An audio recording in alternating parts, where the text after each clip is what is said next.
24 minutes before 10 o'clock. Thank you for tuning in this Monday morning. We have some really nasty people in this world, Robin. It's just amazing how nasty people can get. When you hear about human trafficking, when you hear about people kidnapping and selling children for sex, and then you hear about who's paying for this? Who are the customers? I mean, it's all a big group of pigs, and it just disgusts me. When you hear about somebody who steps up to the plate to become a hero, you have to take a moment to thank that person. I believe Chelsie Hightower is one of those people. I was looking at some information about what she's doing, and clearly she is making a difference with this whole unbelievable thing. I wish every guy who ever pays for any of this sex is shamed to the point where they, somehow coil back and shrivel up and die or something. It just disgusts me so much. In addition to what I've already implied that Chelsie is involved with, Chelsie Hightower is a professional dancer. You may have seen her on Dancing with the Stars. She also served as ABC's blogger for the 2014 Dancing with the Stars season. She's a choreographer, a professional dancer, ambassador for Operation Underground Railroad, which is kind of what we're going to focus on today. That's described in my notes as a nonprofit organization that has rescued 67 child and adult sex slave trafficking victims in some sting operations that happened overseas. They began this just this year, it says, January 1st, 2014. Chelsie Hightower. Good morning, Chelsie. Hi, how are you? Pretty good. Where did we get you? Where are you? I am in Utah. In Utah? Actually. All right. Did we wake you? Did we wake you up? You might have. I might have. All right. Well, okay. I'm sorry. I know that feeling. You don't really want to jump into a radio interview right away. Do you want to go brush your teeth or something? Oh. We can wait. No, I'm good. Get a cup of coffee, something. I would need something. I know it's early in Utah, but then anyway, thank you for what you're doing, and thank you for being on the show. So this is brand new. This started January 1st? It did. It just started, and they've been able to get quite the traction behind it in just a short amount of time. But yeah, we just barely started. How much of a problem is this here in the United States? I know it is because we hear stories all the time. Yeah, it is a problem. It's a problem everywhere, and it's funny that sometimes we wouldn't think that it is a problem here in the United States because it doesn't seem like that would be an issue here. But there's actually 8,000 kids being sold into sex slavery in the United States every year. That is so disgusting. Who are the children, and who are the? I know it's men. I mean, who are the men paying for this? Yeah, I don't know. It's awful. It is awful.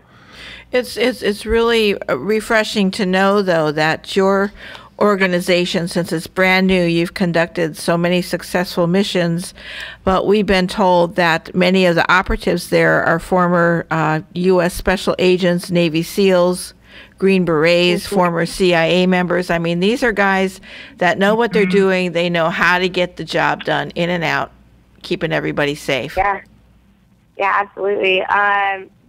Tim, who's the head of the organization, he actually worked for the CIA for 10 years doing the same thing, and he's come and worked for this organization and been able to have a little bit more freedom as far as how much he can save and who he can save, and so it's been amazing. It's great that not only are they raising awareness for this awful problem, but they actually go in and they save these girls from these situations. So they're actually fixing the problem at the same time, which, is really rare for an organization to do. And so, for me, obviously, it was a no-brainer that I wanted to be involved with this just for that very reason, that they're actually going out and they're really saving these girls and making a huge difference. And it's been pretty amazing so far, so. The notes here say 67 child and adult sex slave trafficking victims. We're appalled at any age. I mean, anybody who's being forced into some kind of a sex slave position. Who are these people? Where do they get them from? I don't know. I don't know. It's a huge industry. It's $1 billion industry, and I don't know where they come from. I mean, they find them because they have this software actually that goes in and it shows you who's uploading videos, child rape videos, and it finds where these guys are, and they work with the governments from other countries to find where they are, and yeah, it's pretty horrific. What is your story, Chelsie? How did you get involved with this? I mean, you're a dancer, you're a choreographer, you're obviously interested in the arts, you're probably like a physical fitness person, I would guess. I don't know, but how did somebody like yourself get involved with a human trafficking rescue operation? I've always kind of been involved with human trafficking stuff throughout the years. I did an event last year to help raise money for another charity that does the same thing. And Donny Osmond was actually on our show, and so I've been friends with his family for a while. And his nephew is involved with this charity, and so his nephew just came to me and said, would you want to be involved? And of course, it was a no-brainer for me, and for what this organization does, it was definitely something that I wanted to be involved in. So. And this is something, I mean, it's not just something that's happening, quote unquote, over there. It happens in our own country, and it happens with neighbors, with family, friends, that you at least suspect that they're actually the ones that are going over there or at different parts of the United States to pay so they can be with children. And yet they have children of their own. I just don't understand it. Yeah, it's so awful. So awful. Wow, it's really disgusting. And if how many? Did you say a $6 billion industry? It's a multi-billion industry. Well, the number I guess isn't important, but I don't know. I would love to see one of these Navy. I would love to see one of these Navy SEAL guys coming up upon one of these molesters. Mm-hmm. Yeah. Because that'd be the end of the molester. I mean, exactly. That would be like me finding a roach in my kitchen. But no sentiment at all. Just you're gone. You're done. You're done the drain. You're done.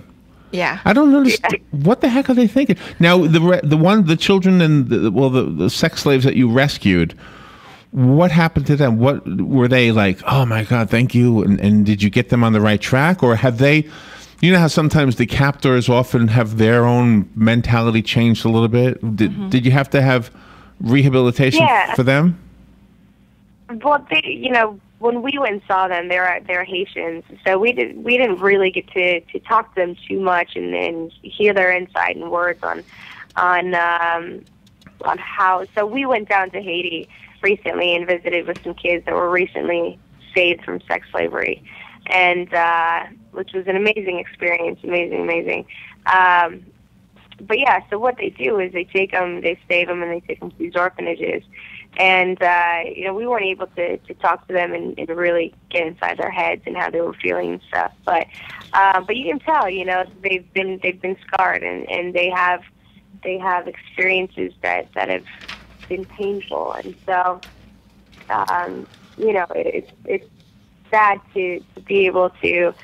It's sad to see. It really is sad. So I'm imagining in our listening audience that everybody is on our side with this, but there might be one or two nuts out there that is saying, what's wrong with this? Right? That is, when you think about, when you have a listenership, you never know who's listening or who's paying attention. Who? Tell me about Timothy Ballard. He's the founder of the Operation Underground Railroad? Yeah, he worked for the CIA for 10 years doing the same thing, like I said before, and yeah, he's the founder of this, and he kind of is the first one that's gone in. I think he's done 3 or 4 trips so far to save girls out of that situation. So one of the questions that's provided to me, I'm going to ask it, even though I never would have asked this in a million years, because I think I know the answer. The question is. Yeah. Is what they're doing legal? I mean, is that do I even need to ask that question? Isn't this obvious, or am I wrong? Is there anything legal about this? No, it's so illegal and so illegal. And so what they do is they actually go to the other countries and inside America as well, and they work with the governments from wherever they're at. So they go into this the brothel basically. And right as soon as the girls are about to be completely sold, they do some sort of signal, and the government all just rushes in and arrests the guys that are about to that are involved with this trade. And how long do they stay in jail? I mean, are they in and out, or are these really heavy sentences? That I do not know. Do not know. Is and hope along.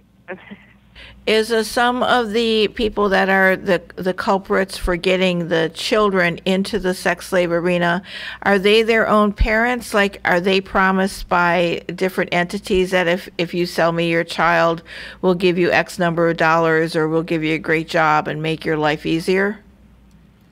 That I don't know. I know a lot of it is coming from kids who are being kidnapped, and from guys that are involved with sex slavery. So they'll go to, just a friend of ours down in Haiti. His child got kidnapped out of church. Oh. And he took the child and they sold him into sex slavery, and it's absolutely horrific, absolutely horrific. But the guy who stole him out of church made the money, and so guys that are involved with it underground will kidnap kids and basically sell them into. Oh my goodness! I mean, how scary is that? I mean, you think that when you hear of a missing child, there was a missing child in the news this weekend. Yes. From out of Gainesville. Yeah. Mm-hmm. We don't know the story there yet, but what happens? I mean, is it a runaway? I mean, in our world, in our country, in our town. Who's doing this? Yeah. So, I mean, it's obvious that any normal person would be against this, but not many of us are doing anything about it. You are. How do we help you? Maybe that's the best question I can ask. What can we do? Yeah, it's a charity that runs off of donations. So basically, for every sting operation that they take, for every mission, so to speak, that they take to go and save girls, it takes about $25,000. So, as much as, if anybody could or would like to donate, that's really the biggest thing. And yeah.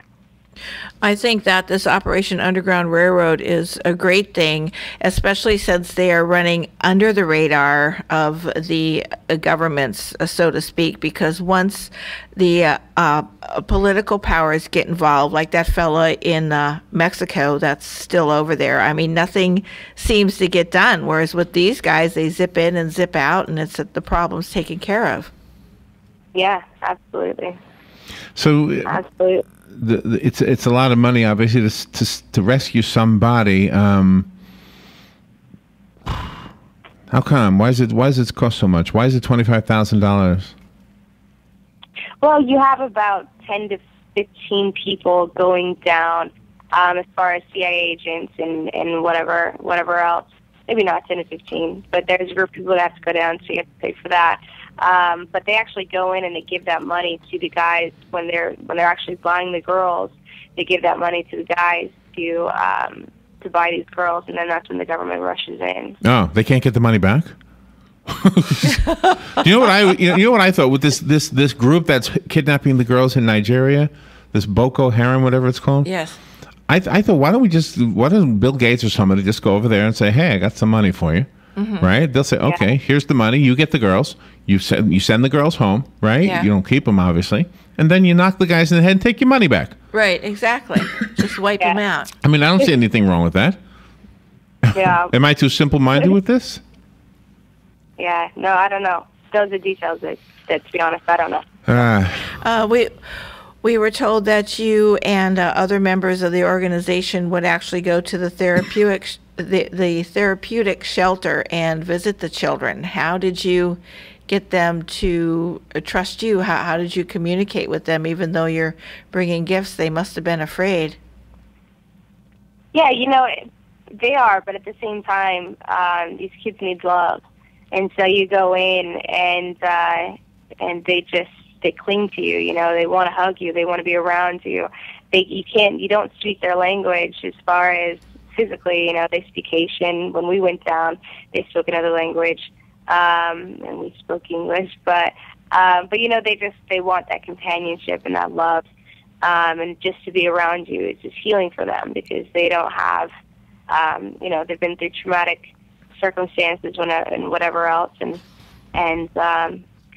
yeah, actually one of them, when I was leaving, she just kind of clung to me, and she was like, "Don't." She kept saying, "Don't go, don't go." Oh, wow. How old was she? Do you know about? She was about 17. Oh. Now, you were dancing with them? You brought a karaoke machine or something? Well, tell us that story. Yeah. Yeah, so we went down to Haiti where there was a group of 30 kids that had just been sold, saved from sex slavery. And they were in an orphanage, which was, there was a lot of other kids as well in that orphanage. But yeah, we went down and I taught them dance, and we gave them supplies and food and just hung out with them and really just gave them love and just hung out with them. It was great. Isn't there enough sex going around? I mean, why do we need? I don't understand this. I mean, it seems like there's enough out there. Why does anybody? I don't see. It just drives me nuts to think about this.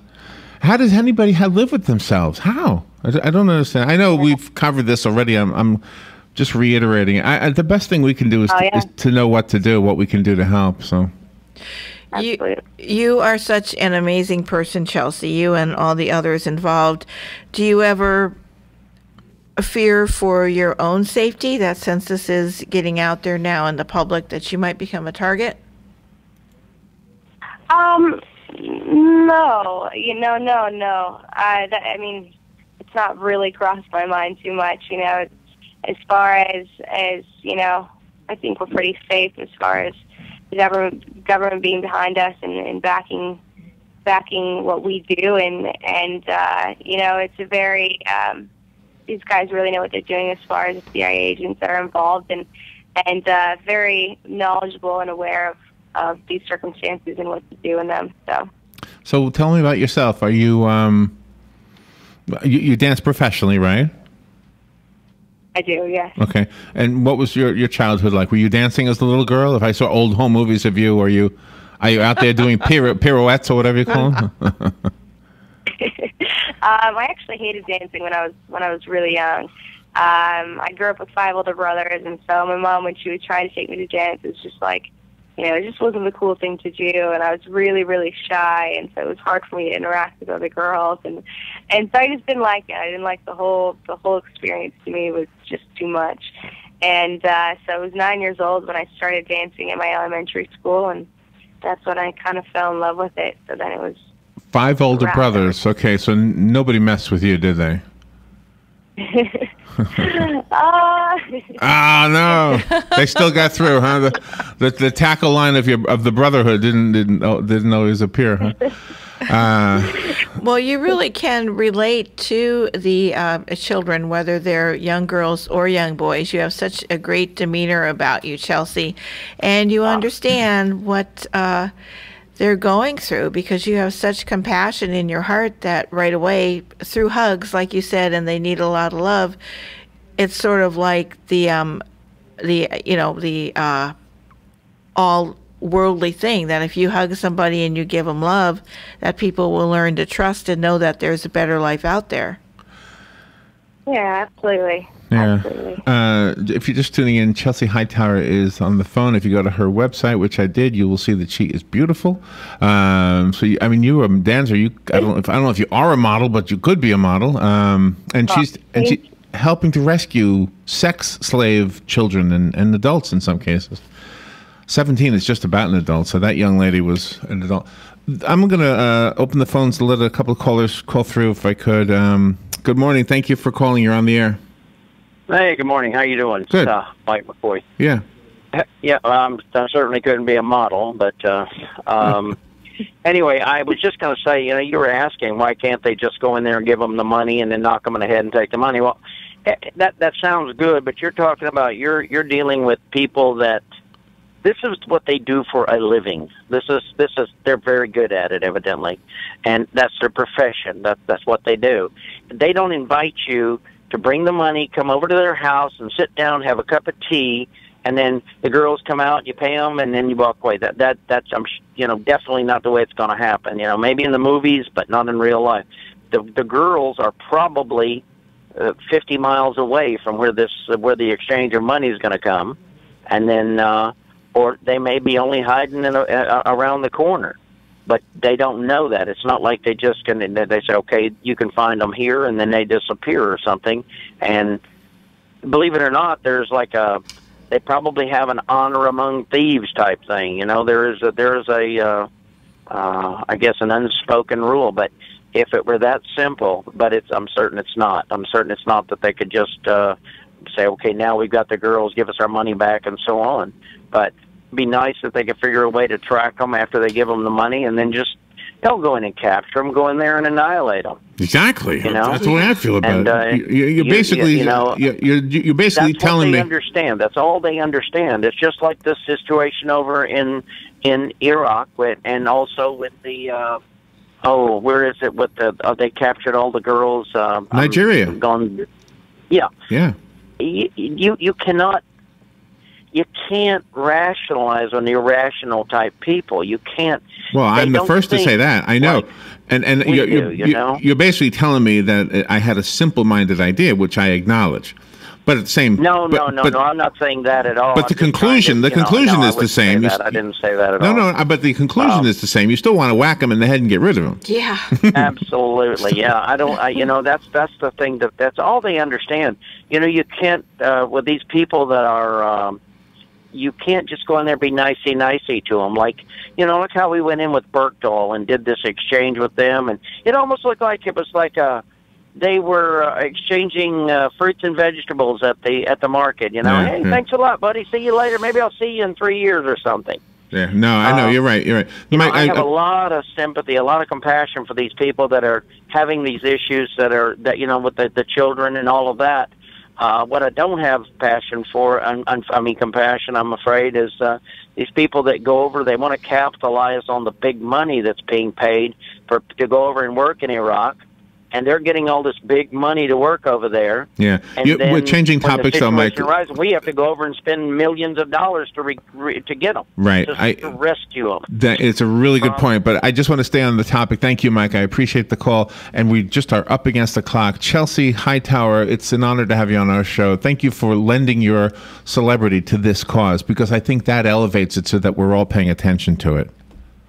Oh, of course. Thank you so much, and thanks for having me, and it's been great. And real quickly, what's a good website that we can go to find out more information? Yeah, OURrescue.org. So it's OUR Rescue, and basically you go on, and on that first page you'll see a way to donate to the cause. Okay, OUR stands for Operation Underground Railroad, so OURrescue.org.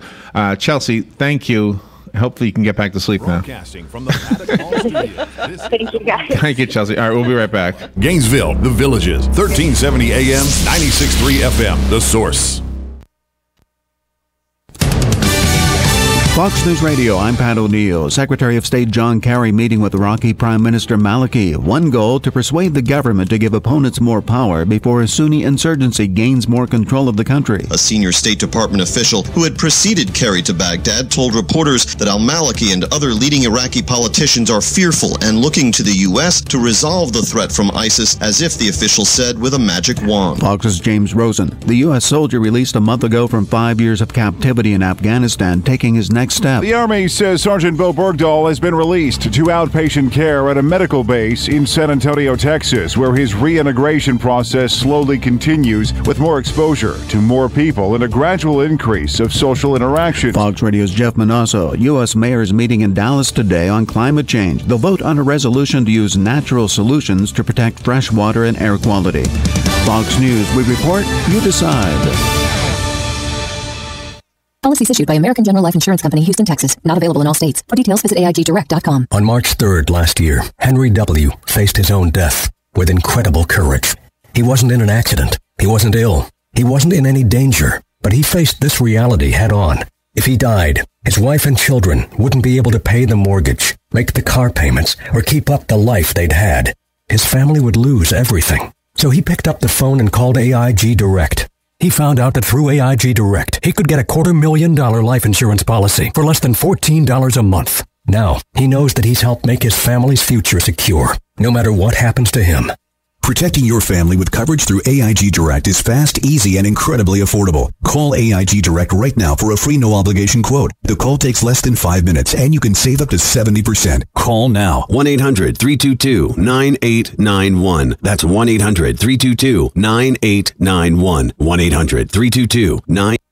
Today in Florida Ag News, I'm a Southeast AgNet. We start off with our weekly Florida Commissioner Spotlight. I'm talking with Florida Commissioner of Agriculture, Adam Putnam. Invasive pests and diseases brought in by Florida's millions of visitors could cripple our agriculture industry. What's being done to prevent these kinds of threats, Commissioner? Invasive pests sometimes enter Florida through one of our many international airports. The Don't Pack a Pest campaign urges travelers to prevent unwanted pests from entering Florida by declaring their agricultural items for inspection.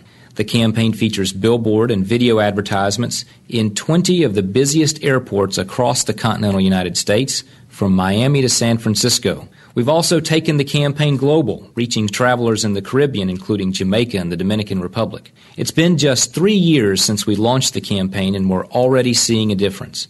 A recent survey at Miami International Airport showed that awareness for declaring agricultural products has increased by more than 60%. Thanks, Commissioner Putnam. For Commissioner Spotlight, I'm Franco Galasso. Well, thanks, Franco. In other news, during a House Ag Subcommittee hearing last Thursday on the applicability of the Clean Water Act on ag practices, Ag Undersecretary for Natural Resources and Environment Robert Bonney maintained conservation practices under the interpretive rule are still voluntary. But according to the Hagstrom report, Subcommittee Chair Glenn Thompson said the standards have gone from voluntary to compulsory. He said if farmers and ranchers don't want to face the consequences, fees, and interruptions of the Clean Water Act, it is compulsory. But tempers did flare as House Ag lawmakers accused USDA's Natural Resources Conservation Service of being complicit in EPA's planned expansion of its waters jurisdiction to the possible detriment of ag conservation. But Bonney said it's clear the waters of the U.S. issue has been a deep concern for agriculture, but he did say the number of exemptions has been increased through a voluntary basis, so the hope is it will be accepted as the opportunity it is. Randall Wiseman, Southeast AgNet. Yeehaw! Howdy, folks. RL here to invite you to DQ. Dairy Queen is serving the crispiest, juiciest, most tasty chicken tenders, all beef chili dogs, and quarter-pound cheeseburgers on earth. And you get crispy fries, a drink, and an ice cream sundae of your choice for only $5. Remember, at DQ, you can lick their cones, but you can't beat their shakes. Dairy Queen, Silver Springs, where they always treat you like kings and queens. Hi, I'm Yvette, and I'm here to tell you a few things about ABC Frederick's Appliance. They sell not only new, but used guaranteed appliances. When you call ABC Frederick's Appliance, they will provide service on what they sell and any appliances that you own. ABC Frederick's Appliance is located in Bellevue, right over the railroad tracks. Call 352-629-5181. That's 352-629-5181. That's 352-629-5181. ABC Frederick's Appliance.